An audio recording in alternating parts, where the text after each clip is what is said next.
이제 최근에 문의가 많이 오는 분들 중에 이제 흉터 때문에 오시는 분들이, 저희는 이제 흉터에 좀 약간 특화되어 있는 부분이 좀 있다 보니까 오시는데, 특히 이제 안면거상 하셔가지고, 이제 한국은 그 정도까지는 아닌데 일본 분들이, 젊은 분들이 안면거상, 뿔거상을 해가지고 오시는 분들이 꽤 있더라고요. 그리고 또 하나 이제 생각해 볼 수 있는 게, 거기에 아까 방금 흉터 말씀드렸지만 흉터가 엄청 많이 생겨요. 왜냐면 우리 몸은 흉터가 생기는, 그 상처가 생겼을 때 낫는 과정이 크게 세 가지 과정으로 나뉘어져 있어요. 요렇게 이제 그림으로 도식으로 보면 이렇게 생겼고, 요거를 이제 그래프로 보면 이렇게 생겨서, 요게 첫 번째가 저 노란색이고, 두 번째가 빨간색이고, 세 번째가 저 파란색이에요. 문제는 젊은 사람들은 이 두 번째 단계, 프롤리퍼레이션 단계가 엄청 활성화돼요. 왜? 당연히 에너지가 좋잖아요.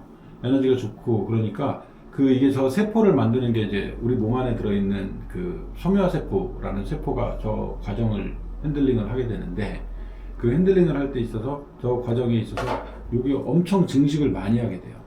그래서 우리가 한 달 정도 됐을 때, 여기 보시면 날짜가 여기 한 달이잖아요. 그럼 이제 한 달 정도 됐을 때 대충 알 수 있거든요. 요 과정 끝나서 리모델링으로 넘어가게. 그래서 우리가 어쨌든 흉터를 최소한 적게 만들어주는 방법은, 물론 수술을 잘하는 것도 있죠. 수술을 잘하는 것도 있고, 저번에 한번 보셨을 수도 있는데, 이분 같은 경우도 젊은 시절에 수술을 한번 해가지고 오셨는데, 이분은 이제 과정식 반응은 아니고 오히려 반대 흉터예요.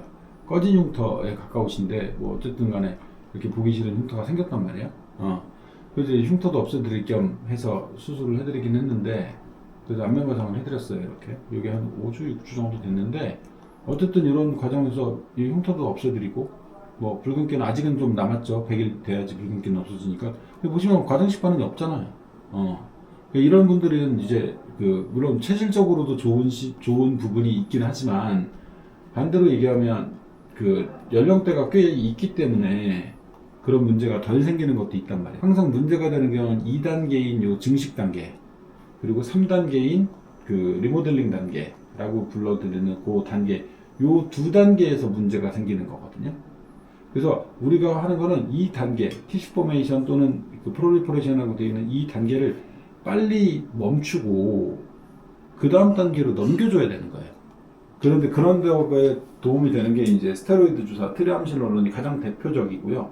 단순히 젊기만 해서 붉은기가 좀 있고 흉터가 좀 딱딱하고 부풀어 오르고 했던 흉터가 생겼을 때, 체질적으로 큰 문제가 없던 분이라면 트리암시놀론이라는 스테로이드 주사를 희석해가지고 맞는 것만으로도 꽤 많이 괜찮아져요. 6개월 정도 지나서 한 3번 정도 맞으시라고 하거든요. 한 달 간격으로 3번 정도 맞고 나면 꽤 많이 좋아지시고, 그거에서부터도 해결 안 되는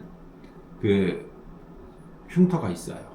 체질적으로 심하신 분들, 그런 분들 본인들은 잘 모르죠. 근데 이제 여기 예방접종 했거나 뭐 이런 다른 데 흉터도 똑같이 많이 부풀어 올랐다 그러면, 당연히 그런 경우에는 저희는 5FU라고 트리암실론보다 한 단계 더 센 건데, 이거는 사실은 항암제로 쓰는 거예요. 근데 잘 생각해 보시면 이런 과정식 반응은, 특히 켈로이드 같은 경우에는 피부에서 생긴 양성 종양이라고 생각하시면 돼요.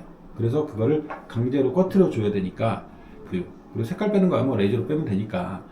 그래서 6개월 정도, 3개월에서 6개월 정도 지나고 난 다음에 제대로 꼬매지지 않았을 때, 저번에도 보여주셨을 텐데, 여기 배꼽에 있는 분, 제대로, 그럴 때는 잘라내고 다시 제대로 봉합하면 안 보여요.